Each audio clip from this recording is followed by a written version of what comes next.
কি হলো ম্যাডাম? কোথায় হারিয়ে গেলেন? এত রাতে এমন ঘুম উড়িয়ে দিয়ে নিচে কি ঘুমিয়ে পড়লেন নাকি? মিহির শরীরে পুনরায় শিহরণ বয়ে যায়, হাতের তালু ঘামছে মিহির। মিহি তপ্ত শ্বাস টেনে ক্ষীণ স্বরে বলে, রুহি রুহি কোথায়? ওর ফোন আপনার কাছে কেন? আপনার বান্ধবী ঘুমিয়ে পড়েছে, আর ফোনটা এমন ঘরে রেখে গেছিল। ও ও আচ্ছা, তাহলে রাখি। কোনো রকমে কথাটা বলে মিহি কান থেকে ফোন নামে, তবে ফোন কাটার আগে আবারও রাফি সেই বিমোহিত কণ্ঠ ভেসে আসে। শুনুন। মিহি চোখ বন্ধ রেখেই আবারও ফোন কানে লাগায়। রাফির প্রতিটা শ্বাস প্রশ্বাস অবধি শুনতে পারছে মিহি। মিহি কণ্ঠ খাদিয়ে নামিয়ে বলে, বলুন। রাফি উবু হয়ে শুয়ে চোখ বন্ধ রেখে মৃদু হাসে। সে একই স্বরে বলে, শুভ জন্মদিন। মিহি চোখ খোলে, মিষ্টি হেসে বলে, ধন্যবাদ।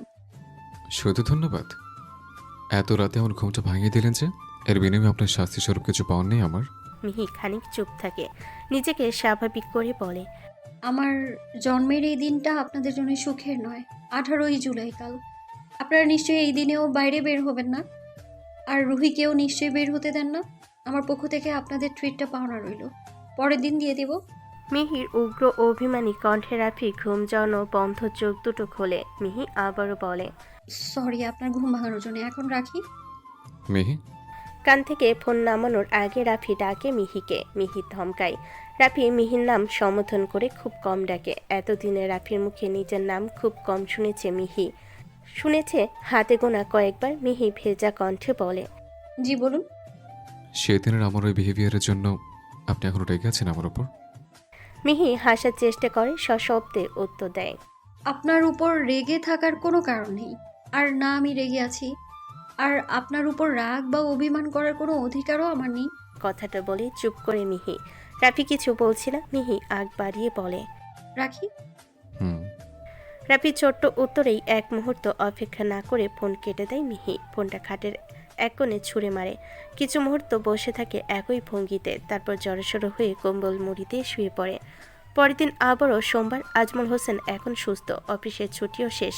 মিহির জন্মদিন হওয়ায় সাবিনা বেগম আর মিহিকে নিয়ে একটু ঘুরতে যেতে চেয়েছিলেন আজমল হোসেন। এর মধ্যে মিহির সাথে রুহির কথা হয়নি আর। মিহি ভেবেছিল রুহি হয়তো আজকে কোচিংয়ে আসবে না, তাই আব্বু আমার সাথে ঘুরতে যেতে চেয়েছিল মিহি। কিন্তু দুপুর 2টোর আগে কোচিং থেকে বাধ্যতামূলক ডাকা হয় সবাইকে। কোচিং ছুটি হয় 4টায়। কোচিং শেষে আব্বু আমার সাথে ঘুরতে যাবে এই ভেবে অনিচ্ছা সত্ত্বেও কোচিংয়ে এসেছে মিহি। মিহি জানে আজকে রুহি কোচিংয়ে আসবে না। মুখ ভার করে একা একা কোচিংয়ে ঢোকে মিহি। ক্লাসে এসেই চোখ যায় রুহির দিকে। রুহি বসে আছে। মিহিকে দেখে উঠে এসে জড়িয়ে ধরে রুহি, বলে, হ্যাপি বার্থডে পাখি। Many many many happy Returns of the day জান। মিহি অবিশ্বাস্য নয়নে তাকিয়ে আছে। রুহি মিহিকে এভাবে তাকিয়ে থাকতে দেখে বলে, কী রে, কী হলো? রাগ করেছিস? জানিস আমি 12টার পর তোকে কতবার ফোন করেছি, কতগুলো মেসেজ করেছি। আজকে তুই বাড়ি থেকে বের হয়েছিস? তোকে আসতে দিয়েছে? কেন আসতে দেবে না? ভাইয়া নিজে আমাকে নিয়ে এসেছে। বাড়িতে কেউ নেই, সবাই অনাথ আশ্রমে গেছে সবার জন্য খাবার আর কাপড় বিতরণ করতে। জানিসই তো আমি বাড়িতে একা একা বোর হচ্ছিলাম, তাই ভাইয়া নিয়ে আসলো আমাকে। ও আচ্ছা। চল এখন বাইরে যাই। কেন ক্লাস করবি না? আজকে তো তেমন ক্লাস নেই, আমাদের শিফটের ক্লাস আজ সকালেই শেষ হয়ে গেছে। দেখ আমাদের ক্লাসে কেউ নেই এখনো। মিহি সবার দিকে তাকিয়ে দেখে ওদের ক্লাসে কেউ নেই। এখানে রনক, মীরা, নাদিয়া, সোহেল, বাদবাকিরা কেউ নেই। মিহি কপাল কুঁচকে বলে, তাহলে ফোন করে জানানো হলো কেন যে আজকে ইম্পর্টেন্ট ক্লাস আছে? আর তুই বা তাহলে এসেছিস কেন? আমি তো তোর জন্য এসেছি, আজ আমার পাখির জন্মদিন, আর আমি আসবো না? শুধু আমি নই, উনি আর ভাইয়াও এসেছে, বাইরে আছে, চল। মিহি কিছু বুঝতে পারে না। অবুঝের মতো ফ্যাল করে তাকিয়ে আছে রুহির পানে। রুহি মিহিকে নিয়ে কোচিং থেকে বের হয়। বাইরে বড় একটা গাড়ি দাঁড়িয়ে আছে, রাফির গাড়ি। ভেতরে ঢোকার সময় গাড়িটা দেখেছিল মিহি, তবে অতটা লক্ষ্য করেনি। কালো রোদ চশমা পরে গাড়িতে হেলান দিয়ে দাঁড়িয়ে আছে দুই যুবক। দুজনে পরনে লেদার স্যুট। মিহির হাত ধরে টেনে নিয়ে এসে ওদের সামনে দাঁড়ায় রুহি। মিহি গম্ভীর মুখে চোখ তুলে তাকায়। দরজার আড়লে তাদের দৃষ্টি বোঝা যাচ্ছে না। মিহি চোখ নামিয়ে নেয়। শান্ত হেলান দেওয়া থেকে উঠে গা ঝেড়ে বলে, হ্যাপি বার্থডে আমার জানের পাখি, জন্মদিনে অনেক অনেক শুভেচ্ছা। মিহি মুচকি হেসে বলে। থ্যাংক ইউ ভাইয়া। রাফি গম্ভীর স্বরে বলে, গাড়িতে বসে সবাই। মিহি রুহির দিকে ঘুরে বলে, আমাকে বাসায় ফিরতে হবে পাখি, আমি যাই। যাবি মানে? যাবি, তবে আমাদের সাথে চল, গাড়িতে বস। কিন্তু কোথায় যাব আমরা? গেলেই দেখতে পাবি। রুহি মিহির হাত ধরে গাড়িতে গিয়ে বসে। মিহি আর কোনো কথা বলে না। মিহির মুখে হাসি নেই। আর না, রাফিকে একবার দেখেছেও। চশমার আড়াল থেকে এক দৃষ্টিতে মিহিকে দেখছিল রাফি। মিহির এই গোমরা মুখ মোটেও সহ্য হচ্ছে না ওর। রাফি ড্রাইভিং সিটে গিয়ে বসে, গাড়ি স্টার্ট দেয়। বেশ কিছুক্ষণ সময় পর গাড়ি থামে কোথাও একটা। এতক্ষণ গাড়িতে ছিল পুরোপুরি নীরবতা। কেউ একটা কথাও বলেনি। সবসময় পকর পকর করে প্যাচাল পাড়া শান্ত চুপ ছিল। গাড়ি থামতে শান্ত নেমে পড়ে সবার আগে। শান্তকে দেখে রুহিও নেমে পড়ে। পিছু পিছু নামে মিহি। মিহি এদিক ওদিক তাকায়। জনবসতিহীন ফাঁকা একটা এলাকা, একেবারে জনবসতিহীন নয়, তবে জনবসতি কম। সামনে প্রাচীরে ঘেরা বিশাল জায়গা নিয়ে একটা আশ্রম, অনাথ আশ্রম। আশ্রমের বিশাল লোহার গেট খুলে যায় মুহূর্তে। রাফি গাড়ি পার্ক করে এসে দাঁড়িয়েছে ওদের সাথে। মিহি বিস্মিত হয়ে দাঁড়িয়ে আছে। রুহি মিহির হাত ধরে বলে, চল ভেতরে। একসাথে ভেতরে পা বাড়ায় চারজনে। চারতলা ভবনের একটা আশ্রম। পুরো ভবন বাচ্চাদের কোলাহলে পরিপূর্ণ। ভিতরে বিশাল স্পেস জুড়ে ফুলের বাগান। কয়েকজন মালি গাছের গোড়া খুঁড়ে মাটির উর্বর করছেন। অনেক ছোট ছোট বাচ্চারা ছুটোছুটি করছে মাঠে, খেলছে তারা। তারা অনেকেই সমবয়সী, কেউ কেউ বড়, তাদের দল আলাদা। মিহি নিষ্ক্রিয় চোখে আশেপাশে ঘুরে ফিরে দেখতে থাকে। আনমনে হাসি ফুটে ওঠে মিহির মুখে। আচমকা বাচ্চাদের খেলার একটা বল এগিয়ে এসে পড়ে মিহির পায়ের কাছে। বলের পেছনে ছুটে আসে একটা বাচ্চা। বয়স হবে 7 কি 8। মিষ্টি একটা ফুটফুটে বাচ্চা, যার কেউ নেই, আছে কিনা জানা নেই। থাকলে নিশ্চয় তাকে এখানে রেখে যেত না। মিহি নিজ হাতে বলটা কুড়িয়ে বাচ্চাটার হাতে দেয়। বল হাতে পেতে মন জোড়ানো কোমল হাসে বাচ্চাটা। আবারও ছুটে যায় বল নিয়ে। মিহি আশেপাশে নজর বলানোর মাঝে দেখতে পাই জেনিকে বাচ্চাদের সাথে খেলছেও। মিহি রুহির দিকে মনোযোগ ফিরিয়ে বলে, জেনি? রুহি উপনিস মাথা নাড়ায়। মিহির হাত ধরে সামনে এগোতে এগোতে বলে, আরও আছে, চল। মিহিকে নিয়ে যাওয়া হয় ভবনের নিচতলার একটা কক্ষে। ঘরে প্রবেশ করতে থমকে যায় মিহি। এই ঘরে চৌধুরী পরিবারের সবাই আছে। রাশেদ রায়হান চৌধুরী, জুবাইর চৌধুরী, আফসানা বেগম, হেনা বেগম, হালিমা বেগম, জাকির হোসেন সবাই আছেন। মেহেজাবিন আর মাহিমও আছে সবার সাথে। মিহি ঘরে ঢুকতেই সবাই তাকায় দরজার দিকে। সবার চোখগুলো ভেজা। পাশে একটা সোফায় পা তুলে জড়সড় হয়ে বসে আছেন রাবেয়া চৌধুরী। রাফিকে ঘরে ঢুকতে দেখি সোফা ছেড়ে উঠে রাফির কাছে আসেন তিনি। রাফির হাত ধরে বলেন, আমি এখানে থাকবো না, আমাকে বাসায় নিয়ে চলো। আমার মেয়েকে বাসায় একা রেখে এসেছি, ও তো ভয় পাবে। আমি আর থাকবো না এখানে। তুই এত দেরি করে এলি কেন? রাফি স্থির কণ্ঠে বলে। বাসায় যাবো তো মামনি, আর একটু শুধু অপেক্ষা করো। রাবেয়া চৌধুরী কিছু বলার আগেই তার নজর যায় মিহির দিকে। মিহিকে দেখে তার চোখে মুখে খুশির ভাব স্পষ্ট হয়ে ফুটে ওঠে। তিনি মিহির দিকে এগিয়ে মিহির মুখে আলতো হাত বুলিয়ে বলেন, তুইও এসেছিস? ভালো আছিস তুই? তুই সব সময় আমার কাছে আসিস না কেন বলতো? জানিস, তোকে আমার খুব দেখতে ইচ্ছে করে। মিহি মিষ্টি হাসে, তবে চোখ দুটো করুণ হয়ে আছে মিহির। মিহি বলে, আমি ভালো আছি আন্টি, আপনি কেমন আছেন? আমিও খুব ভালো আছি। আয় ভেতরে আয়, বস আমার কাছে। রাবেয়া চৌধুরী মিহির হাত ধরে টেনে ঘরের ভেতর নিয়ে যায়। নিস্তেজ পায়ে এগিয়ে যায় মিহি। আচমকা মিহিকে জড়িয়ে ধরে মেহেজাবিন। মিহি আবারও থমকায়, বুকটা কেঁপে ওঠে, গলা ভারী হয়ে আসে। মিহিকে জড়িয়ে ধরতে মেহেজাবিনের চোখ থেকে কয়েক ফোঁটা পানি গড়িয়ে পড়ে মিহির কাঁধে। মেহেজাবিন সময় নিয়ে মিহিকে ছেড়ে চোখ মুছে ভেজা কণ্ঠে বলে, শুভ জন্মদিন মিহি, ভালো আছো? আজ যদি আমার বোনটা বেঁচে থাকতো তাহলে নিশ্চয়ই তোমার মতোই হতো, তাই না বড় মা? শেষের কথাটা হেনা বেগমের দিকে তাকিয়ে বলে মেহেজাবিন। হেনা বেগম চোখ মুছে মিহির কাছে এগিয়ে আসেন। মিহিকে জড়িয়ে ধরে তিনিও সিনেমাকা হাত বুলিয়ে ছুঁয়ে দেন মিহির পুরো মুখ। মিহি চুমু খান মিহির কপালে। কাপা গলাই বলেন, তোরও আজ জন্মদিন মা? জানিস আজ আমাদের মেয়েরও জন্মদিন, কিন্তু ও আর নেই রে। এই দিনেই ও চলে গেছে নিজের আব্বুর সাথে। হেনা বেগম আবারও ফুপিয়ে ওঠেন। অজানা কষ্ট অনুভব হয় মিহির। গলা ভার হয়ে আসে। মিহি এতক্ষণ সামলেছে নিজেকে, তবে এখন আর পালো না। ঠোঁট কামড়ে কেঁদে ওঠে মিহি, জাপটে ধরে হেনা বেগমকে। হেনা বেগমের কান্না তো বেড়ে যায় এতে। পাশে ফুপিয়ে কাঁদছে রুহি আর মেহেজাবিন। হালিমা বেগম আর আফসানা বেগম শাড়ির আঁচলে মুখ গুজে ফুপিয়ে কাঁদছেন। পুরো ঘরে কান্নারোল। রাবেয়া চৌধুরী পিটপিট করে অবুঝ নয়নে তাকিয়ে দেখছে সবাইকে। রাশেদ রায়হান চৌধুরী আর জুবায়ের চৌধুরী নিজেদের শক্ত রাখার চেষ্টা করছে। পুরুষ মানুষদের কাঁদতে নেই, শত কষ্ট বুকে চেপে ঠায় দাঁড়িয়ে আছেন তারা। মেহজাবিন সেই শুরু থেকে কেঁদে যাচ্ছে। মাহিম আর সহ্য করতে পারছে না এটা। মাহিম মেহজাবিনকে নিয়ে ঘর থেকে বেরিয়ে আসে, বাচ্চাদের কাছে নিয়ে যায় ওকে। নিজ হাতে চোখের পানি মুছিয়ে দিয়ে শান্ত স্বরে বলে, ওই দেখো কতগুলো বাচ্চা, ওদের তো কেউ নেই, না বাবা, না মা, না ভাই, না বোন, আর না কোনো পরিবার, ওদের কষ্ট হয় না? মেহজাবিন ফুপিয়ে ওঠে, তাকায় বাচ্চাগুলোর দিকে, পরমুহূর্তেই মাহিমের দিকে। মাহিম মেহজাবিনের চোখের শুকনো পানি আবারও দুহাতে মুছে দেয়। মেহজাবিনের মুখ আগলে বলে, ওরা ওদের কষ্টগুলো কি করে সহ্য করে বলো তো? ওরা তো কত ছোট মাসুম বাচ্চা। ওরা যদি ওদের কোমল হৃদয়কে মানাতে পারে তাহলে তুমি কেন পারছো না? ওরা যদি সহ্য করতে পারে তাহলে তুমি কেন পারবে না? মেহজাবিন কান্না আটকে বলে, আমি তো শুধু আমার বোনকে হারাইনি, আব্বুকেও হারিয়েছি আম্মুকেও। কি পেয়েছি আমি বলো তো জীবনে? সবাইকে পেয়েছি, কিন্তু ওদের শূন্যতাও ছিল আমার মাঝে। আমি নিজে যদি সেই দিন ওদের সাথে থাকতাম তাহলে হয়তো আমিও হারিয়ে যেতাম। এটাই ভালো হতো বলো, আর কষ্ট হতো না আমার।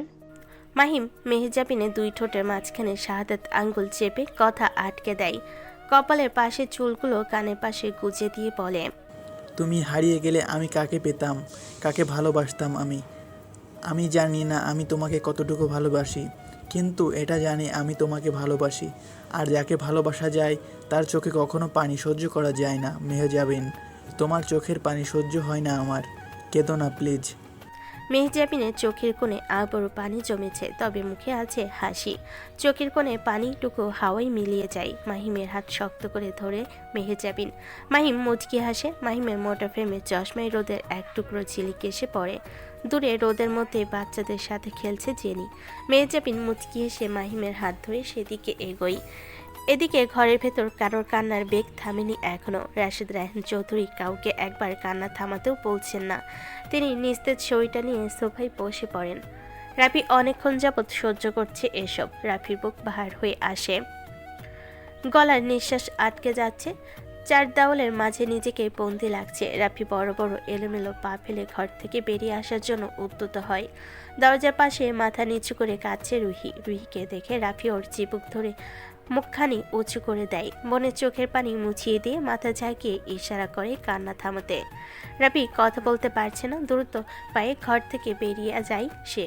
রাফি বের হতেই রাশেদ রায়হান চৌধুরী শান্তকে উদ্দেশ্য করে বলে, রাফির কাছে যাও শান্ত, ওকে একা ছেড়ো না। শান্ত মাথা নেড়ে ঘর থেকে বের হওয়ার জন্য পা বাড়ায়। দরজার কাছে এসে রুহির চোখের পানি আবারও নিজ হাতে মুছিয়ে দেয় ও। তারপর ছুটে যায় রাফির পেছনে। ধীরে ধীরে শান্ত হয় ঘরের সবাই। চৌধুরী বাড়ি থেকে আশ্রমে বাচ্চাদের জন্য যেসব পোশাক নিয়ে আসা হয়েছিল সব মিহির হাত দিয়ে বিলিয়ে দেওয়া হয় সবাইকে। প্রত্যেক বছর এই দিনটায় আশ্রমের সব বাচ্চাদের জন্য খাবার আর কাপড় নিয়ে আসা হয় চৌধুরী বাড়ি থেকে। এত বছর এর ব্যতিক্রম হয়নি। একটু ব্যতিক্রম হয়েছে বটে, সেটা হলো মিহির হাত দিয়ে সবার মাঝে বিতরণ করা। মেয়ে নিজ হাতে আশ্রমের সব বাচ্চাদের খাবার পরিবেশন করছে। এর মূল কারণ হলো আজ এই দিনে মিহির জন্মদিন হওয়া। রাশেদ রায়হান চৌধুরী নিজেই মিহির হাতে সবটা করার কথা বলেছিলেন। আশ্রমের সব কাজ মিটিয়ে আশ্রম থেকে বের হয় সবাই। বাইরে দুটো গাড়ি আর একটা বাইক।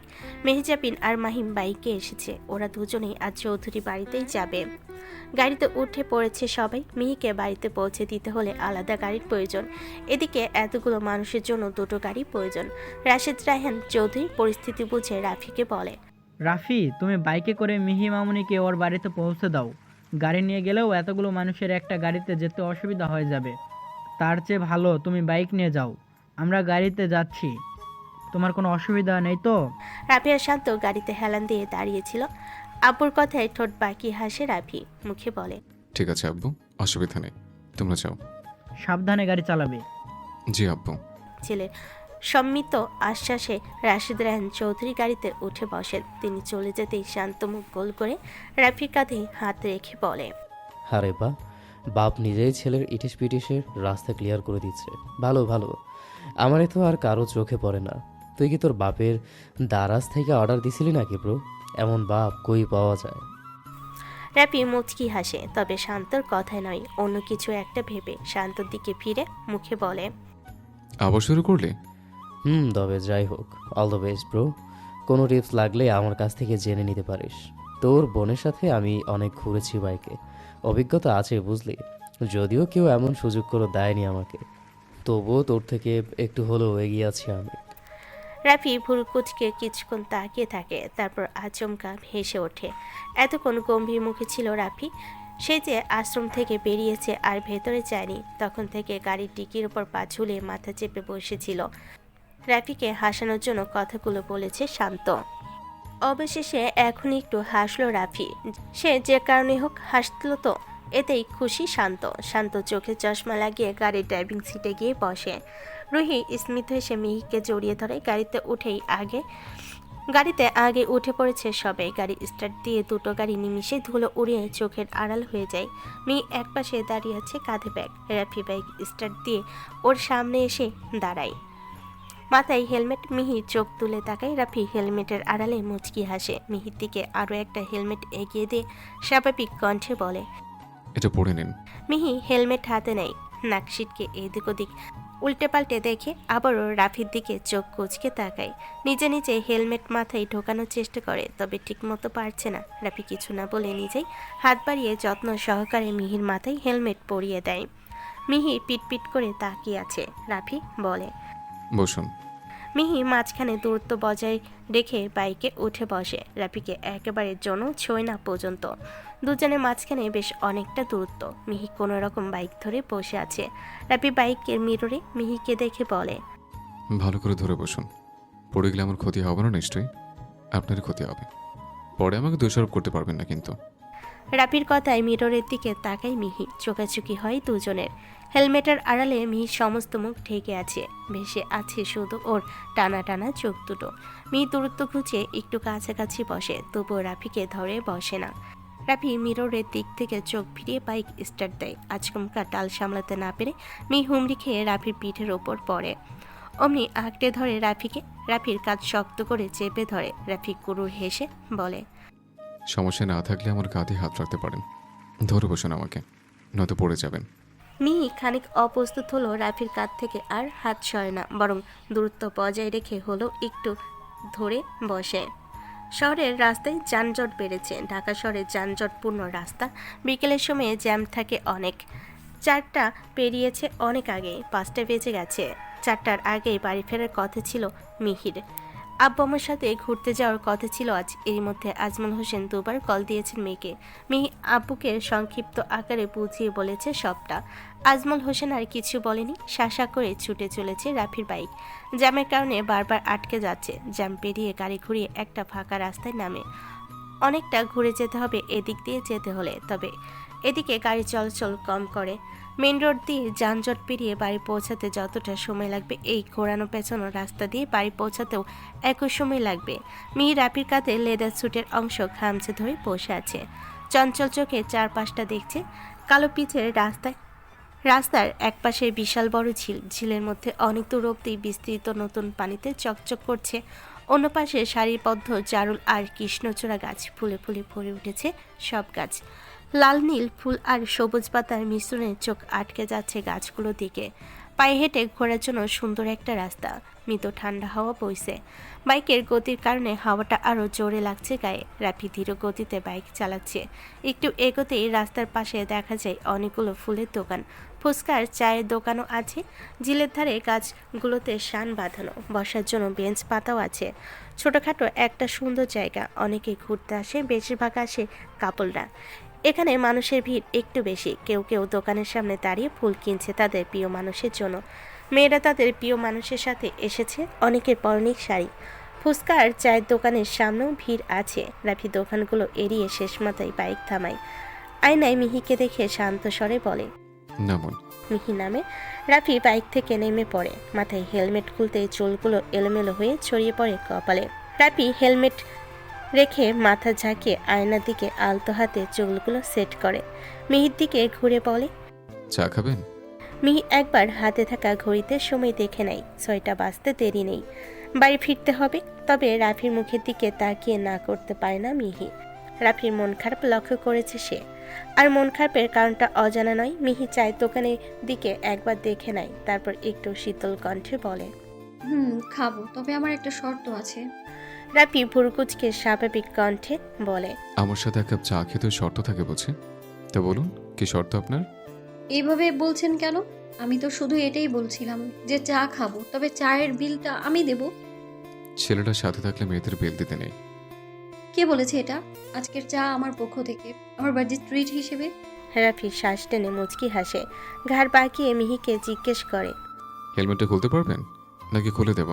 মিহি কোমল কণ্ঠে বলে, পারবো। তাহলে এখানে দাঁড়ান, আমি আসছি। রাফি চলে যায় সামনের দোকানের দিকে। মিহি চোখ ফিরিয়ে মাথা থেকে হেলমেট খুলে বাইকের উপর রাখে। বাইকে হেলান দিয়ে দাঁড়ায়। প্রকৃতির শীতল হাওয়ায় তুলে ওঠে মিহির মন। হঠাৎ করে একটা অল্প বয়সী মেয়ে হাতে ফুলের তোড়া আর গাঁজা নিয়ে এসে দাঁড়ায় মিহির সামনে। মিহি আলতো হেসে কপাল কুঁচকে তাকায় মেয়েটার দিকে। মেয়েটার মাথায় সুন্দর করে ওড়না পেঁচানো, দেখতে বেশ মায়াবী লাগছে। মিহির তাকানো দেখে মেয়েটা কোমল নেত্রে চেয়ে নরম হাসে, হাতের গোলাপের তোড়াটা বাড়িয়ে দিয়ে আধো কণ্ঠে বলে, আপু একটা ফুল নিবা? মিহি ভুরুযুগল নেত্রদয়ের নিকট আরো বেশি কুচকে বলে, তুমি ফুল বিক্রি করো? আমার আব্বু বিক্রি করে। আব্বুর সাথে আমিও। ওই যে দেখো, ওটা আমার আব্বু। পিছন ফিরে হাতের ইশারায় একটা লোককে দেখিয়ে দেয়। মেয়েটা মিহি তাকায় সেদিকে। একটা সাইকেলে করে ফুলের ডালা নিয়ে রাস্তার ধারে বসে আছে একজন।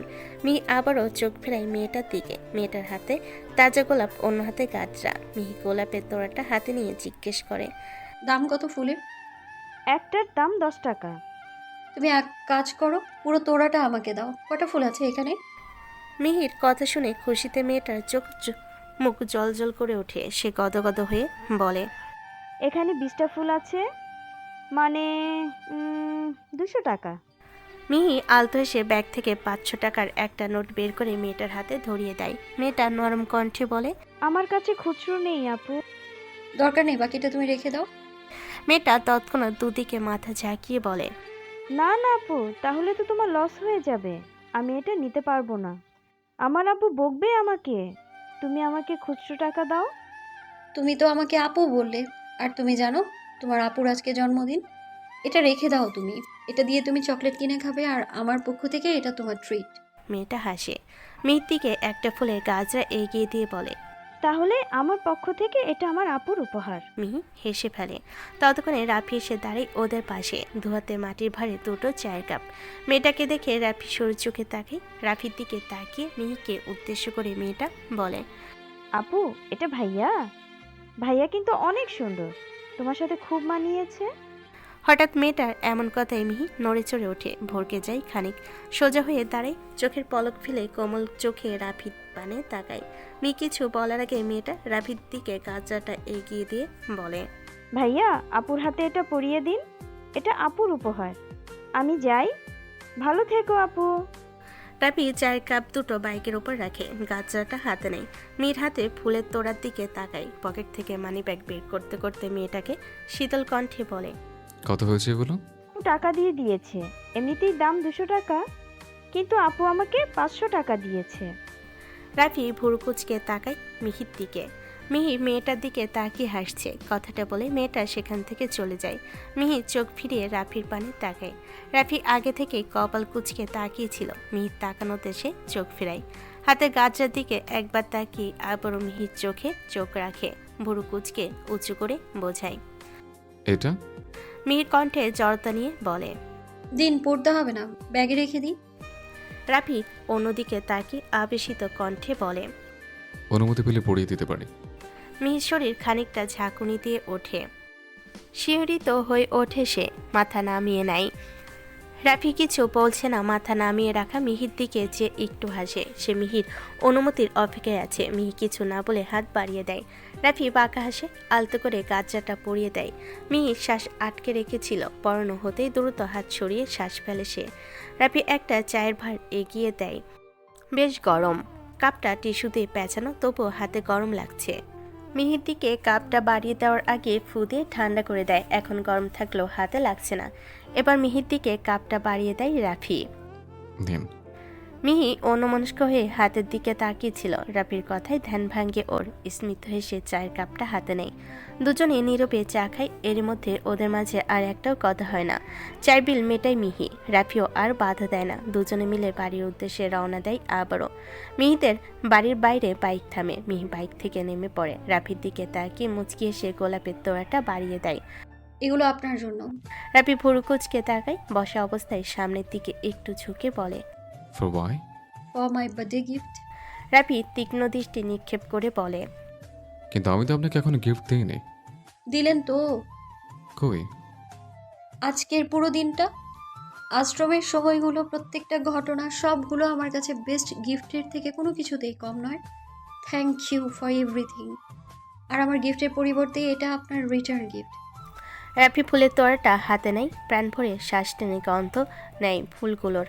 তার শখে নারী স্পর্শ লেগে আছে এতে। রাফি প্রতিটা ফুলের মাঝে অনুভব করে মিহিকে। প্রেয়সীর দেওয়া প্রথম কোনো উপহার ফেরানো যায় কিভাবে? সে মুচকি এসে বলে, এটার জন্য থ্যাঙ্কস। আর আপনার গিফট খুব শীঘ্রই আপনার কাছে পৌঁছে যাবে। আমাকে কেউ কিছু দিলে আমি তার 1000 গুণ করে তাকে ফিরিয়ে দিই। আপনাকেও দেব। মিহি নরম হেসে বলে, তাহলে অপেক্ষায় রইলাম, এখন আসি। শুনুন, বলুন। আবারও ধন্যবাদ। আবার কেন? রাফি খানিক চুপ থেকে বলে, এমনি আসতে পারেন এখন। মিহি বাড়ির ভেতর ঢুকে পড়ে। রাফিও একটু দাঁড়িয়ে থেকে চলে যায় নিজ গন্তব্যে। বাড়ির দরজা খুলে দেয় আজমল হোসেন। মিহি পিটপিট করে বাড়িতে ঢোকে। ঠোঁট উল্টে করুণ চোখে তাকায় আব্বুর দিকে। আজমল কিছু না বলে নিষ্ক্রিয় হেসে দরজা লাগিয়ে দেয়। সাবিনা বেগম ড্রয়িং রুমে কোথাও নেই। মিহিকে রান্নাঘরে উকি দেয়, সেখানে নেই।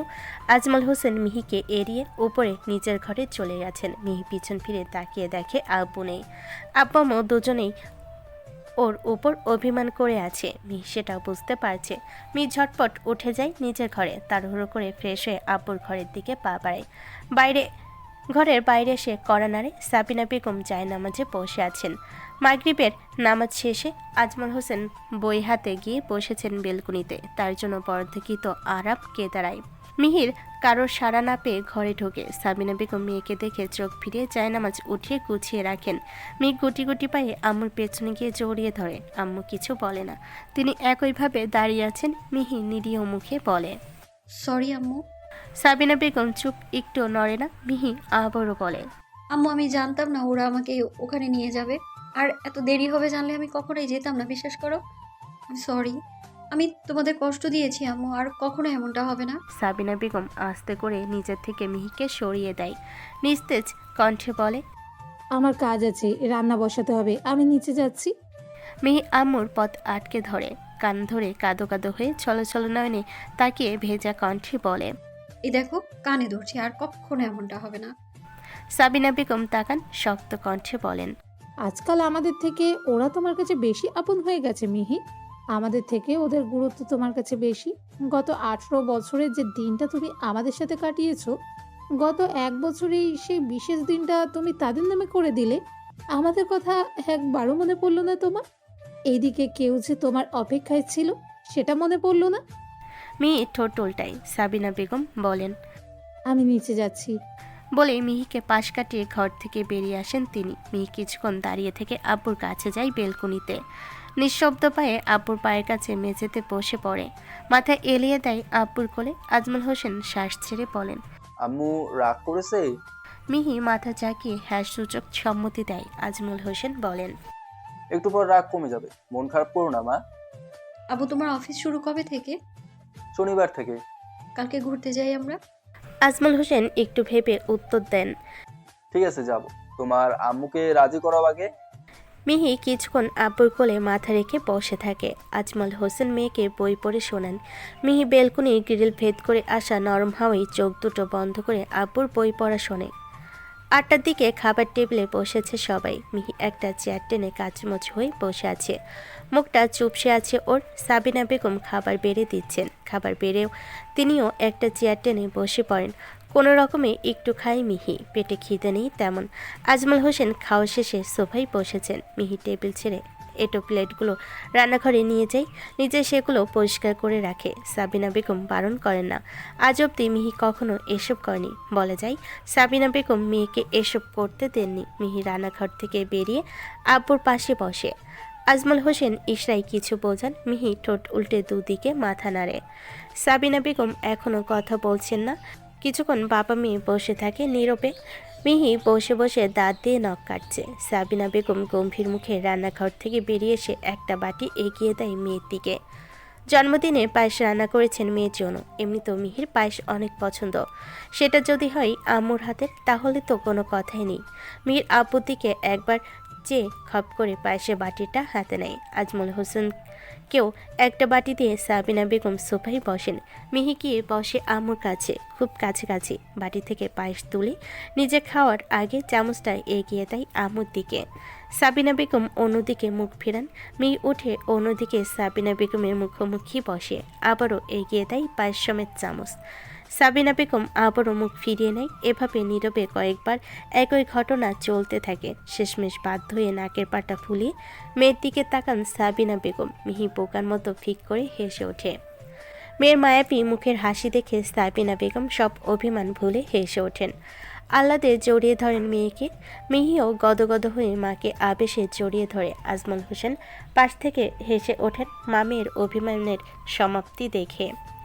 মিহি আম্মুর কাঁধে মাথা রেখে তপ্ত শ্বাস টেনে আহ্লাদে স্বরে বলে, এই না হলে আমার লক্ষ্মী আম্মু। আচ্ছা আম্মু, কালকে কিন্তু সব কাজ বাদ। কাল আমরা সবাই ঘুরবো। কাল কিন্তু আর মিস দেব না। সাবিনা বেগম মুচকি হাসেন। এই মেয়ের ওপর আর কতক্ষণই বা অভিমান করে থাকা যায়। ওর ঢালো ঢালো চোখের পানে পাতার মতো মুখের মায়াবী হাসি দেখে মুহূর্তে সব রাগ অভিমানের গলে জল হয়ে যায়। সাবিনা বেগম পেছন থেকে মেয়েকে জড়িয়ে ওর মাথায় হাত রাখেন। মিহি আপন মনে পায়েস খাচ্ছে। হঠাৎ কলিং বেল বেজে ওঠে। এত রাতে ওদের বাড়িতে তেমন কেউ আসে না, আসলে মাঝে মাঝে সাফি আসে। আজমল হোসেন উঠে গিয়ে দরজা খুলে দেন। দরজার ওপারে কেউ নেই। দরজাটা ঠিক সামনে বিশাল বড় একটা গোলাপের বুকে, পাশে একটা গিফট বক্স।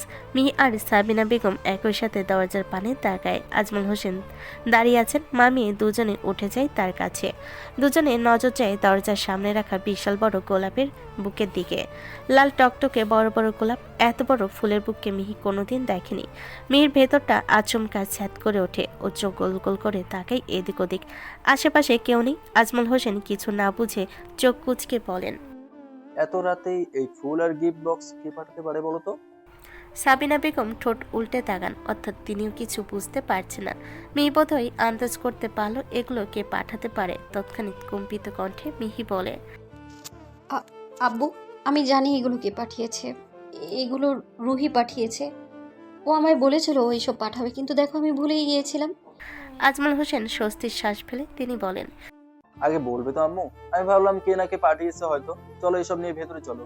মেয়ে গিফট বক্সটা হাতে তুলে নেয়। গোলাপের বুকেটা ভারী। আজমল হোসেন নিজে সেটা পৌঁছে দেয় মিহি ঘরে। আজমল হোসেন বের হতে মিহি ঘরের দরজাটা বন্ধ করে পিঠ ঠেকিয়ে জোরে জোরে শ্বাস নেয়। ওর বুকের ভেতরটা কেমন ঢিপ ঢিপ করছে, পায়ের পাতা শিরশির করছে। মিহি ঢোক গিলে এগিয়ে যায় খাটের দিকে। খাটের উপর ফুলের বুকে আর গিফট বক্স দুটোই রাখা। মিহি আস্তে করে খাটের পাশে বসে গোলাপের বুকেটা কোনো রকম নিজের কোলে নেয়। বেশ ভারী। ফুলগুলোতে আলতো হাত বুলিয়ে চোখ বন্ধ করে ফুলের গন্ধ টেনে নেয় নিজের মাঝে। সহসা শিহরণ খেলে যায় মিহির পুরো শরীরে। মিহির ধারণা কতগুলো ফুল হতে পারে এখানে? শত না, হাজার হবে হয়তো। মিহির ঠোঁটে কোণে হাসি ফুটে ওঠে। ফুলগুলোর মাঝে ছোট্ট একটা চিরকুট। মিহি সেটা হাতে নেয়, ধীরে ধীরে খোলে। চিরকুটে স্পষ্ট অক্ষরে সুন্দর করে লেখা, বলেছিলাম না কেউ কিছু দিলে আমি সেটার 1000 গুণ করে তাকে ফিরিয়ে দিই। আপনাকে দিলাম ম্যাডাম, তবে 100 গুণ। বাকি 900 গুণ পরে পুষিয়ে দেব। 2000 গোলাপের শুভেচ্ছা আমার পুষ্পের রানীকে। এই দিনটা 100 কোটি বার ফিরে আসুক আপনার জীবনে।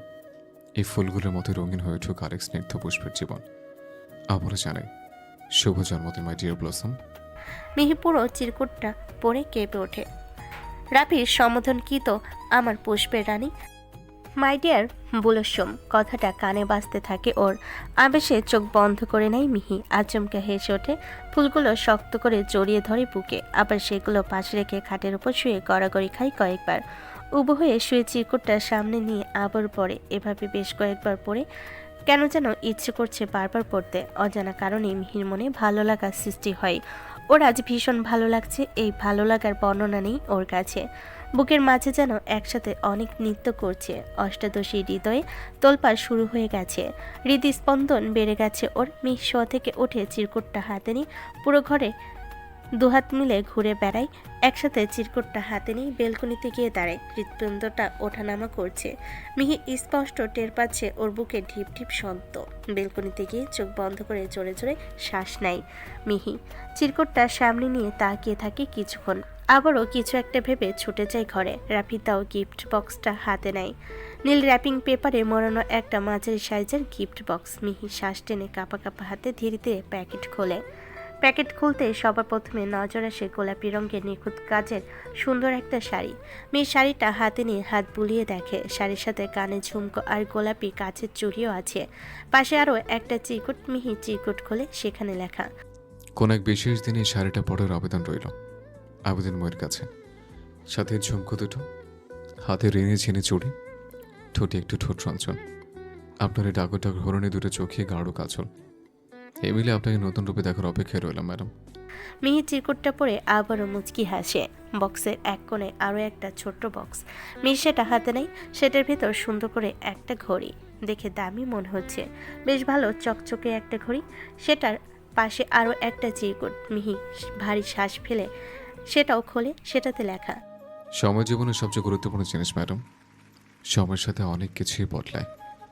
এই সময়ের চিহ্নটি নিজের কাছে রাখবেন। যে কোনো মানুষকে মনে রাখার জন্য একটা চিহ্নের প্রয়োজন, আর এই চিহ্নটা প্রতি মুহূর্তে আমার কথা মনে করিয়ে দেবে আপনাকে। সময় বদলাক, তবু যেন সুপ্ত অনুভূতিগুলো না বদলায়। মিহি কোমল হাসে। সবগুলো চিরকুট একসাথে করে, সব উপহার সহ। সেগুলো যত্ন সহকারে তুলে রাখে আলমারিতে। ফুলগুলো আবারও ছুঁয়ে দেয় নরম স্পর্শে। মুখে লেগে আছে মিষ্টি লাজুক হাসি। কিছু একটা ভাবতে ভাবতে বিছানায় গা এলিয়ে দেয় মিহি। অমনি ঘুমের রাজ্যে তলিয়ে যায়। আজ একটু তাড়াতাড়ি ঘুমিয়ে পড়েছে, তাই সকালে উঠতেও দেরি হয়নি। সকাল সকাল উঠে আলমারি থেকে নতুন ড্রেস বের করে রেখেছে মিহি। আজ আম্মু আব্বুর সাথে ঘুরতে যেতে হবে। আজ কোচিংয়ে ক্লাস ছিল সকাল 10টায়। মিহি যায়নি, রুহি গেছিল, তবে মিহি যায়নি। আর ও যে যাবে না সেটা রুহিকে জানেনি। এ নিয়ে রুহি আবারও ঠোঁট ফুলিয়ে রাগ করে বসে আছে মিহির ওপর। মিহি মেসেজ করে রিপ্লাই দেয়নি, ফোনটাও ধরেনি। মিহির ওপর একের পর এক একজনের রাগ অভিমানের পাল্লা বেড়েই চলেছে। মিহি তপ্ত শ্বাস ফেলে বিকেলে ঘুরতে গিয়েছিল আব্বু আম্মুর সাথে। একসাথে শহরে অনেক জায়গা ঘুরেছে, অনেক পার্কেও গিয়েছিল, খাওয়া দাওয়া হয়েছে বাইরেই। বাড়ি ফিরতে ফিরতে সন্ধ্যা পেরিয়ে রাত নেমেছে। সবাই ক্লান্ত। মিহি ক্লান্ত শরীর নিয়ে নিজের বিছানায় গা এলি দিতে চোখ বুজে আসে। নিমিষেই ঘুমিয়ে পড়ে ও। ঘরের লাইট অবধি নেভায়নি। 11টার দিকেই আজমল হোসেন মেয়ের ঘরে আসেন। এসে এসি চলছে, সাথে ফ্যান। মেয়ে ঠান্ডায় জড়সড় হয়ে শুয়ে আছে। আজমল হোসেন মুচকি এসে মেয়ের কাছে আসেন। গায়ে কম্বল জড়িয়ে দেন মেয়ের। কম্বলের উষ্ণতা পেতে মিহি নড়ে চড়ে ওঠে। কম্বলটা জড়িয়ে আবার স্থির হয়। আজমল হোসেন মেয়ের মাথায় হাত বুলিয়ে দেন। উষ্ণ এক চুমু এঁকে দেন মেয়ের কপালে। এসি অফ করে ঘরের লাইট নিভিয়ে তিনি বেরিয়ে আসেন। আজ কোচিং ছিল দুপুর 2টায়। মিহি তড়িঘড়ি করে রেডি হয়ে রিকশায় চেপে কোচিংয়ে যায়। গিয়ে সবার আগে রাগ ভাঙ্গাই রুহির। আজ ক্লাস নেই, তবে পরীক্ষা আছে। পরীক্ষা শেষে সব বন্ধু বান্ধবীরা মিলে বাইরে আসে। মিহির বার্থডে দিন কারোর সাথে দেখা হয়নি মিহির। তারপরের দিন মিহি কোচিংয়ে আসেনি, তাই বন্ধুদের সাথে আর দেখা হয়নি। মিহির জন্য আজ সবাই গিফট এনেছে, তবে তাদের শর্ত মিহিকে আগে ওদের ট্রিট দিতে হবে। মিহি জানতো ওরা আজকে মিহিকে ছাড়বে না, তাই আগে থেকেই প্রস্তুতি নিয়ে এসেছে ও। মিহি সবাইকে বিরিয়ানি গিফট দেয়। খাওয়া শেষে রেস্টুরেন্ট থেকে বেরিয়ে সবাই আসে কোচিংয়ের পাশেই, সেই ফাঁকা রাস্তাটায়।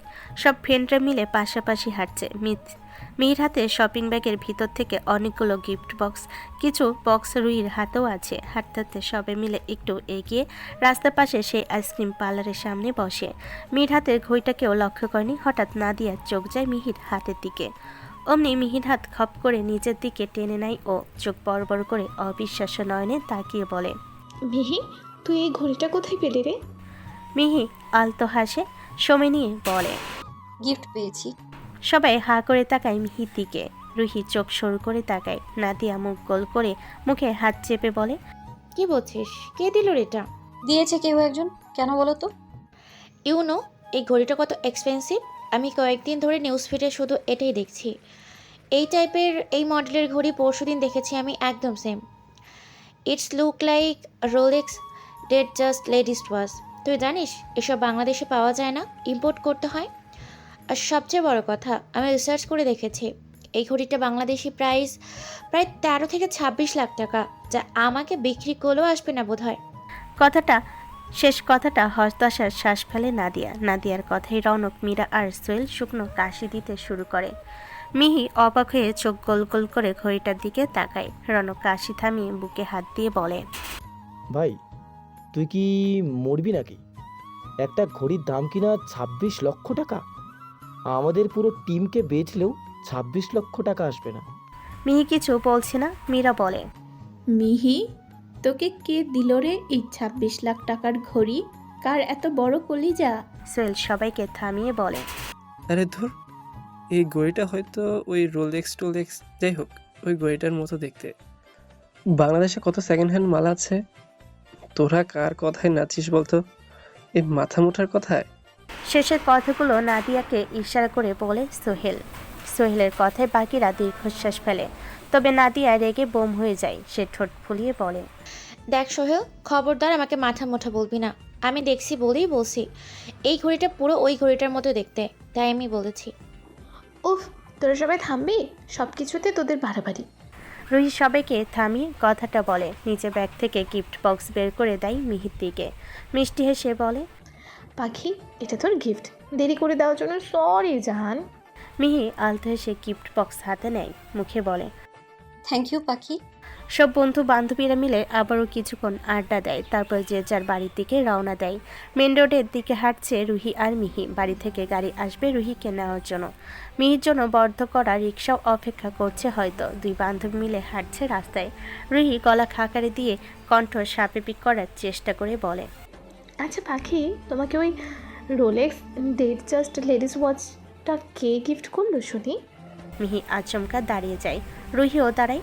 ঠোঁট কামড়ে বুকে হাত গুটিয়ে মিহির দিকে তাকাই, ভুরু না চাই। মিহি শুকনো ঢোক গিলে নিজেকে বলে, দিয়েছে একজন, কিন্তু এটা যে এত দামি ঘড়ি কে জানতো বল? আমি জানলে কখনোই নিতাম না। এটা কেমন কথা? কেউ ভালোবেসে তার প্রেয়সীকে একটা গিফট করেছে, আর তুই কিনে বলছিস আগে জানলে এটা রিজেক্ট করে দিতিস? মিহি সহসা চেঁচিয়ে ওঠে, আরে না, আমি ওনার প্রেয়সী হতে যাব কেন? আমি ওনার কেউ হই না, বিশ্বাস কর। উনি তো বোধহয় এমনি এমনি দিয়েছিলেন, আর আমিও কিছু না ভেবে বোকার মতো নিয়ে নিয়েছি। তা এই উনিটা কে শুনি একটু? মিহি মাথা নামিয়ে চুপ করে আছে। রুহি মিহিকে নিজের বাহু দিয়ে মৃদু ধাক্কা দিয়ে বলে, তা উনিটা কি আমার ভাইয়া? মিহি তড়িৎ পেকে রুহির দিকে তাকায়। রুহি ঠোঁট চেপে হাসছে। মিহি কি বলবে বুঝতে পারছে না। আমতা আমতা করে বলতে লাগলো সে।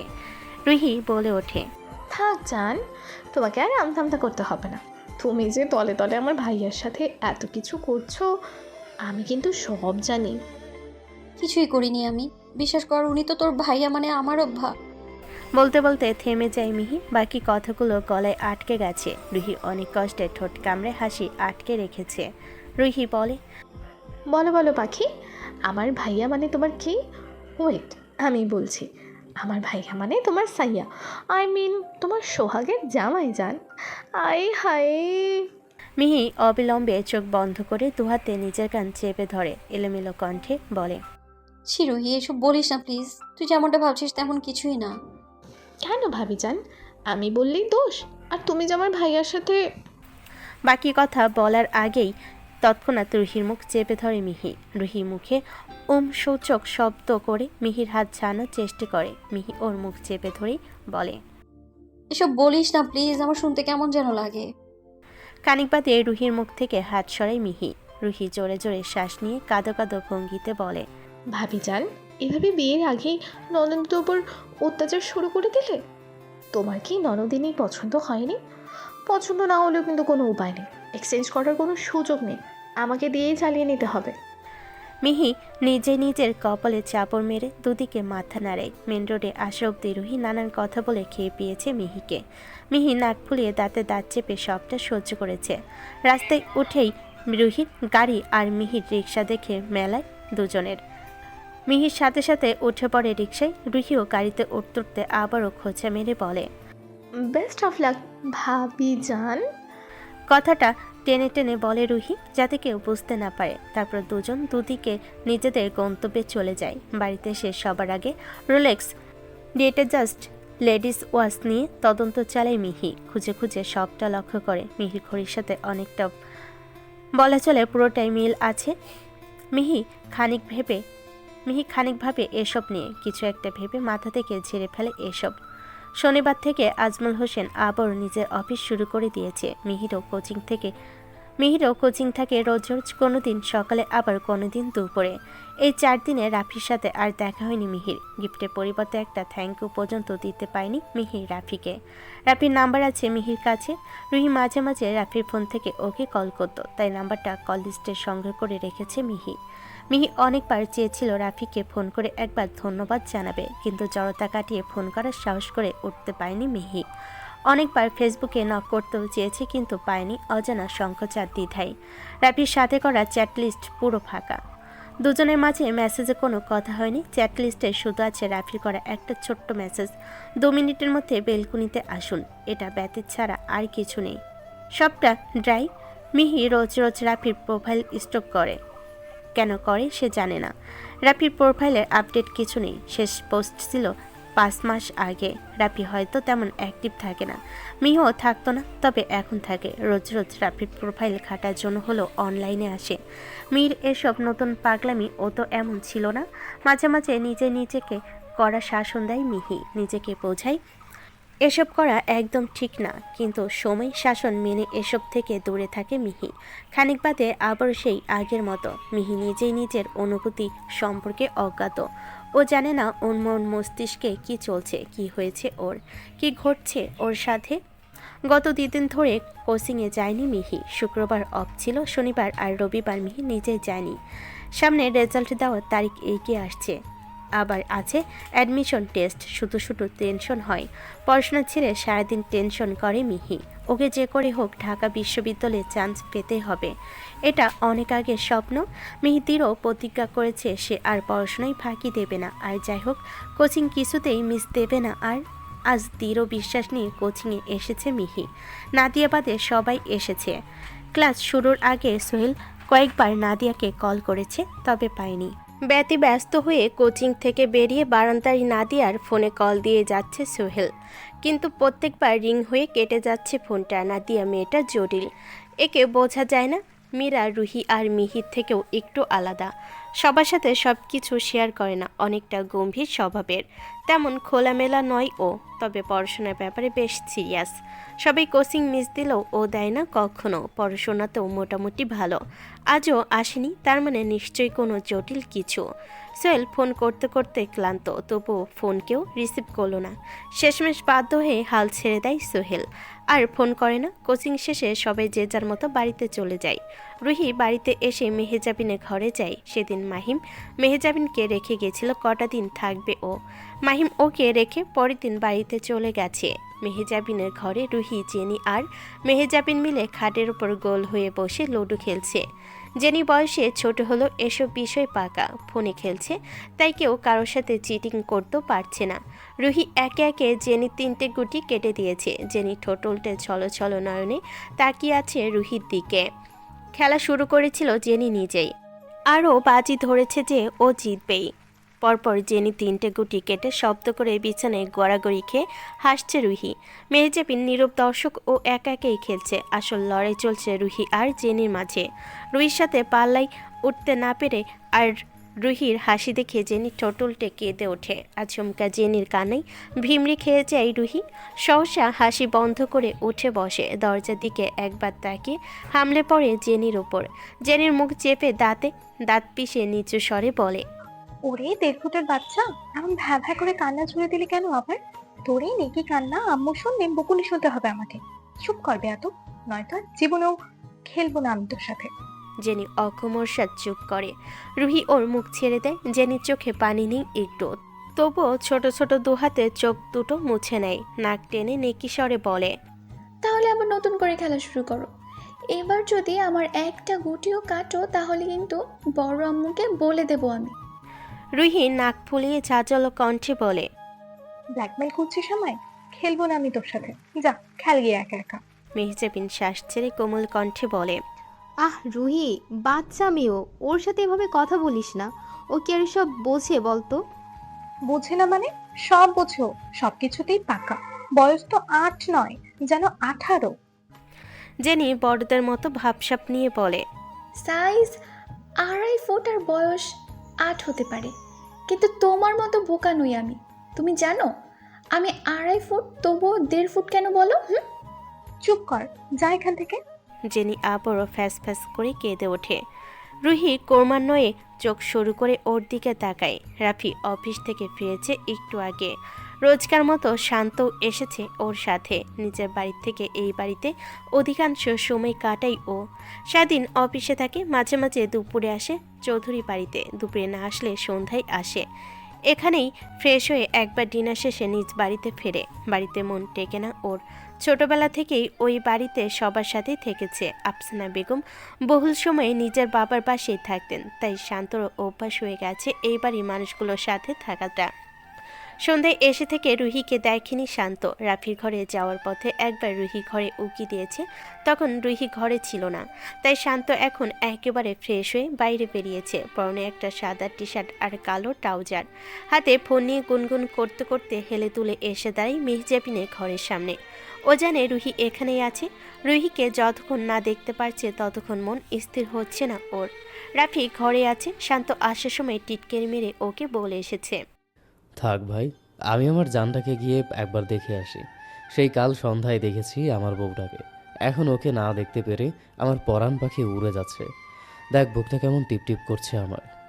রাফি কিছু বলেনি। শান্তর স্বভাব ওকে সবসময় খোঁচানো। তবে শান্ত ঘর থেকে বেরিয়ে আসতেই ও যাওয়ার পথে তাকিয়ে মুচকি হাসে রাফি। এদিকে শান্ত দরজার সামনে দাঁড়িয়ে গুনগুন বন্ধ করে গলা খাকারি দিয়ে দরজায় কড়া নাড়ে। দরজা একটু চাপানো, তবু বাইরে থেকে নক করে ভেতরে ঢোকে শান্ত। ভেতরে ঢুকতেই জেনির ফ্যাস ফ্যাস কান্না দেখে ভুরু কুচকে আসে ওর। তরবর করে জেনির পাশে এসে বসে শান্ত। শান্তকে দেখে রুহি খানিক গুটিয়ে বসে। শান্ত জেনিকে নিজের কোলে বসিয়ে বলে, কি হয়েছে বাবুই, কাঁদছো কেন তুমি? জেনি নাক টেনে টেনে বলে, রুহি আপি বকেছে আমার। শান্ত ঘাড় বাঁকিয়ে কপালে ভাঁজ ফেলে রুহির দিকে তাকায়। রুহি কোমরে হাত গুজে ক্ষিপ্ত দৃষ্টিতে জেনির দিকে তাকিয়ে আছে। মেহেজাবিন একবার জেনির দিকে তাকাচ্ছে তো একবার রুহির দিকে। রুহি খেকিয়ে বলে ওঠে, দেখেছো আপু, কখন বকলাম আমি ওকে? কেমন ঢং শিখেছে দেখেছো? কেমন মিথ্যে মিথ্যে নালিশ করছে আমার নামে। শান্ত জেনির পরে গলা ভারী করে বলে, চুপ করো রুহি, তুমি ওকে সব সময় বকো কেন? ও বাচ্চা বলে কি কিছু বোঝে না নাকি? আর ও তোমার নামে মিথ্যেই বা বলতে যাবে কেন? রুহি শান্তর দিকে পিটপিট তাকিয়ে গাল ফুলিয়ে বলে, তাহলে কি আমি মিথ্যে বলছি? কখনো মিথ্যে বলেছি আমি? না না, তুমি মিথ্যে বলতে যাবে কেন? তুমি তো আমার সত্যবাদী যুধিষ্ঠিরের মহিলা ভাষণ, কিন্তু আমার বাবুই পাখিটাও তো কখনো মিথ্যে বলে না। জেনি গাল টিপে আদুয়ে কণ্ঠে কথাটা বলে শান্ত। জেনি গদগদ হয়ে হাসে। শান্তর কথায় রুহি দাঁতে দাঁত পিষে বলে, তাহলে থাকুন আপনি ওকে নিয়ে, আমি গেলাম। বলেই বিছানা থেকে নেমে যায়। গটগট পায়ে ঘর থেকে বেরিয়ে যায় রুহি। রুহি বেরোতে শান্ত জেনিকে কোল থেকে নামিয়ে নিরীহ চোখে চেয়ে বলে, বসো বাবুই, আমি আসছি। তোমার আপি খেপে গেছে, কাজ বাড়লো আমার, তার রাগ ভাঙাতে হবে তো। বলে কোনো রকম ছুট লাগায় রুহির পিছু পিছু। মেহেজাবিন মিটি হাসে ওকে দেখে। রুহি ঘরে এসে ধাম করে দরজা লাগিয়ে দিয়েছে, তবে ছিটকিনি লাগায়নি। খাটের উপর ধপ করে বসে। ওর ফোনটা ঘরে রেখে গেছিল। খাটের উপর থেকে সেটা হাতে তুলে নেয়। ফুসফুস করতে করতে কারোর নাম্বারে কল লাগায়। আবারও গটগট পায়ে গিয়ে বেলকুনিতে দাঁড়ায়। ওপাশ থেকে ফোন রিসিভ হতে রুহি চেঁচিয়ে বলে ওঠে, এতক্ষণ লাগে কেন তোর ফোন ধরতে? কি করছিলি শুনি? ফোন দিলে খোঁজ পাওয়া যায় না কেন তোর? কতক্ষণ থেকে ফোন দিচ্ছি আমি তোকে, ফোনের আওয়াজ কানে যায় না তোর? হঠাৎ রুহির এমন খেকিয়ে বলে ওঠা কথাই ভরকে যায় মিহি। অবাকে নাই ফোনের দিকে একবার তাকাই ক্ষীণস্বরে বলে, কেবলই তো ফোন করলি, আর দুবার রিং হতেই ফোন রিসিভ করলাম। হঠাৎ এমন রেগে গেলি কেন? দুবার রিং হতেই ফোন রিসিভ করেছিস, তার মানে তুইও বলছিস আমি মিথ্যে বলছি? হ্যাঁ, যা, কথা বলতে হবে না তোকে আমার সাথে। আমিও তোদের কারোর সাথে কথা বলবো না। আমি কখন বললাম তুই মিথ্যে বলছিস? কি সব বলছিস পাখি? কি হয়েছে বলতো তোর? এমন করে কথা কেন বলছিস? রুহি কিছু বলছে না। কানে ফোন রেখে দাঁতে দাঁত পিষে নিরেট দৃষ্টিতে তাকিয়ে আছে সামনের দিকে। বেলকুনির দরজায় বুকে হাত গুটিয়ে হেলান দিয়ে দাঁড়িয়ে আছে শান্ত। একটা ভুরু উঁচু করে ঠোঁট কামড়ে বাঁকা দৃষ্টিতে তাকিয়ে আছে। রুহি ফুসতে ফুসতে চেয়ে আছে ওর দিকে। ঝট করে কান থেকে ফোনটা নামিয়ে কেটে দেয়। দুপা এগিয়ে ঝঙ্কার তুলে বলে, আমার ঘরে আসার পারমিশন কে দিল আপনাকে? একটা মেয়ের ঘরে আসতে গেলে নক করে আসতে হয়, এইটুকু কমন সেন্স নেই? শান্ত একটু লজ্জা পাওয়ার ভঙ্গিতে মাথা নামিয়ে ঠোঁট কামড়ে বলে, যা দুষ্টু, বউয়ের ঘরে আসতে গেলে পারমিশন লাগে নাকি? এমনিতেও কদিন পর এই বাড়িতে আসলে এই ঘরেই ঠাঁই হবে আমার। রুহি ভুরু কুচকায় একই স্বরে বলে, কোন কালের বউ হই আমি আপনার? কেন এই কালের? আমি ছাড়া আর কে বিয়ে করবে তোমায়? রুহি অবহেলাপূর্ণ হাসে, মাছি তাড়ানোর মতো হাত নেড়ে বলে, এসেছে কোন হরিদাসপাল? আপনি ছাড়া আরো কতজন আছে আমার জন্য? আপনি ছাড়াও ময়ূরপঙ্খী ঘোড়ায় চড়ে আসবে রাজপুত্র স্বর্গ ঘুরে। শেষের কথাটা সুর দিয়ে গানের ছন্দে বলে রুহি। একটু থেমে আবারও ভাবলেশীন বলে, আমার চিন্তা না করে আপনি বরং নিজের চিন্তা করুন। সেদিন একটু কাছ থেকে লক্ষ্য করে দেখলাম কয়েকটা চুল পেকেছে মাথার, বুড়ো হয়ে যাচ্ছে। কে বিয়ে করবে আপনাকে? শান্ত সরুর চোখে রুহির দিকে তাকায়, বাঁকা হেসে রুহির কথাই তৎক্ষণাৎ জবাব দেয়, কেন, লিনা আছে তো। এমনিতেও আম্মুর ওকে বেশ পছন্দ। শান্তর খোঁচা মারা কথায় চেতে ওঠে রুহি, তবে বাইরে প্রকাশ করে না। বুকে হাত গুজে শ্বাস টেনে বলে, দুদিন আগে কোচিং এর বাইরে একটা ছেলে প্রপোজ করছিল আমাকে। কি সুন্দর ছেলেটা, কি কিউট, কি ইয়াং। খুঁটিয়ে খুঁটিয়ে দেখেছি, একটা চুলও পাকা নিয়েও, তবু ঝুলিয়ে রেখেছি। ভাবছে কাল গিয়ে একসেপ্ট করে নেব। রুহির কথা শেষ হতে তৎক্ষণাৎ ওর বাহু ধরে টেনে এক ছটকায় দেওয়ালের সাথে চেপে ধরে শান্ত। আচমকা কাণ্ডে ভরকে যায় রুহি। রুহি দুদিকে দেওয়ালে হাত ঠেসে রেখে রুহিকে আবদ্ধ করে শান্ত অনেকটা কাছে এসে হিসিয়ে বলে, কেটে ফেলবো একদম অন্য ছেলের কথা মুখে আনলে। ইউ আর অনলি মাইন, ওকে? অন্য কোনো ছেলের কথা তোমার মুখে সহ্য করব না আমি। রুহিও একই স্বরে বলে, তাহলে অন্য কোনো মেয়ের কথা আপনার মুখে কি করে সহ্য করব আমি? আর ওই লিনা আপুর কথা তো একদমই সহ্য করব না। ওকে, মাইন্ডেড। রুহির জেলাসি দেখে শান্ত হেসে ফেলে। রুহির কপালের পাশে লেগে থাকা ছোট ছোট চুলগুলো আবেশে কানের পাশে গুজে দেয়। গালে হাত রাখতেই কেঁপে ওঠে রুহি। মেয়েলি অনুভূতিতে চোখ বন্ধ করে নেয়। শান্ত গরম ভারী শ্বাস আসতে পড়ছে রুহির স্নিগ্ধ মুখের ওপর। শান্ত পলক্ষীন এক দৃষ্টিতে চেয়ে দেখছে তার রমণীকে। তার চোখ দুটো স্থির তবে ধারালো, যা নিষ্পলক চেয়ে আছে রুহি দুধে আলতা ফর্সা মুখশ্রীর পানে। শান্ত নিঃশ্বাস গাঢ় হতেই রুহি আচমকা মৃদু ধাক্কায় সরিয়ে দেয় শান্তকে। রুহির মৃদু ধাক্কাতেই শান্ত রুহির অবস্থা বুঝতে পেরে নিজে থেকে সরে আছে। রাফি ঘরে আছে। রুহি একবার আর চোখে রাফির বেলকুনির দিকে তাকায়। চোখ নামিয়ে দ্রুত শান্তর সামনে থেকে সরে আসার জন্য পা পাড়ে। শান্ত এখনও স্থির দৃষ্টিতে চেয়ে আছে। রুহি পা পাড়াতেই শান্ত বলে ওঠে, শোনো মিসেস হবু শাহরিয়ার শান্ত, আমি ছাড়া তোমার এই হঠাৎ হঠাৎ রাগ, অভিমান, বোকা বোকা কথাবার্তা, ছেলে মানুষই পাগলামি কেউ কিন্তু সহ্য করবে না। রুহি থেমে ঘাড় ঘুরিয়ে পিছন ফিরে তাকায়, মিষ্টি হেসে বলে, শুনুন মিস্টার শাহরিয়ার শান্ত, আমার সব রাগ অভিমান আপনাকে সহ্য করতে হবে। কারণ আপনি ছাড়া কোনো পুরুষের উপর আমি কখনো এরকম রাগ অভিমান ছেলে মানুষই করবই না। আবার যত রাগ অভিমান থাকবে সব আপনার উপর। এটা শুধু আমার একান্তই অধিকার, আর অন্য মেয়েরা এই অধিকার থেকে সম্পূর্ণ বঞ্চিত। বলে ফিক করে হেসে একদৌড়ে ঘর থেকে বেরিয়ে যায় রুহি। শান্ত রুহি যাওয়ার দিকে তাকে ঘাড় চুলকে হাসে। রাত 8:30টার দিকে খাবার টেবিলে বসেছে চৌধুরী বাড়ির দুই কর্তা। দুজনের মাঝে ধীরকণ্ঠে টুকটাক বিজনেস নিয়ে আলোচনা হচ্ছে। টেবিলে একদিকে রুহি, মেহজাবিন আর জেনি চুপচাপ বসে আপন মনে খাবার খাচ্ছে। বাড়ির দুই কর্তী খাবার বেড়ে দিচ্ছেন। শান্ত আর রাফি এখনও নিচে নামেনি। ওদের অপেক্ষা করতে করতে সবাই বসে পড়েছে। খানিক বাদে দুজনে একসাথে নিচে নেমে আসে। চেয়ার টেনে পাশাপাশি বসে দুজনে। শান্ত স্বাভাবিক দৃষ্টিতে একবার রুহির দিকে তাকায়। ও মাথা নিচু করে খাচ্ছে। রাফি আর শান্ত বসতেই হেনা বেগম খাবার বেড়ে দেন ওদের প্লেটে। সবার মনোযোগ খাওয়ার দিকে। রাশেদ রাহেন চৌধুরী প্লেটে হাত চালাতে চালাতে স্বাভাবিক কণ্ঠে ছেলেকে ডাকেন, রাফি। রাফি মাথা উঁচু করে আব্বুর দিকে তাকিয়ে উত্তর করে, জি আব্বু। রাশেদ রাহেন চৌধুরী রাশভারী কণ্ঠে বলেন, কদিন আগে ব্যাংক থেকে 25 লক্ষ টাকা তুলেছিলে। ব্যাংক থেকে জানানো হয়েছে আমাকে। মানসি নিজের অ্যাকাউন্ট থেকে তুলেছো, কি করছো জিজ্ঞেস করবো না। বড় হয়েছো তুমি, তোমার সব বিষয় নাক গলানো মানায় না। যা করবে ভেবেচিন্তে করবে।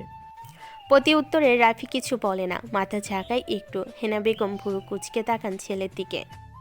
রুহিও খাওয়া ছেড়ে মাথা তুলে তাকায়। রাশেদ রায়হান চৌধুরী খাওয়া শেষ, তিনি হাত ধুয়ে সোজা উপরে চলে গেছেন। রোজ রোজ খাবার শেষে সোফায় বসে একটু আরাম করেন, গল্প করেন ভাইয়ের সাথে। তবে আজ হিতে বিপরীত, রাফিও কোনো রকমে একটু খেয়ে উপরে উঠে নিজের ঘরে চলে যায়। শান্ত আজ এখানেই থাকবে। পরের দিন সকাল 10টায় কোচিং ছিল রুহির। রাফি আর শান্ত 8টার দিকে ব্রেকফাস্ট করে বাড়ি থেকে বেরিয়েছে। রোজকার মতো ড্রাইভার কোচিংয়ে নামিয়ে দিয়েছে রুহিকে। মিহির ক্লাসে পৌঁছাতে দেরি হয়েছে একটু। ক্লাস শুরুর পর ক্লাসে ঢুকেছে, তাই আর ক্লাসের মাঝে রুহির সাথে কথা হয়নি। দুটো ক্লাস হওয়ার কথা থাকলেও একটা ক্লাসে পরেই ছুটি হয়ে যায় কোচিংয়ের। ক্লাস থেকে বেরোতে মিহি চাপা স্বরে রুহিকে শুধায়।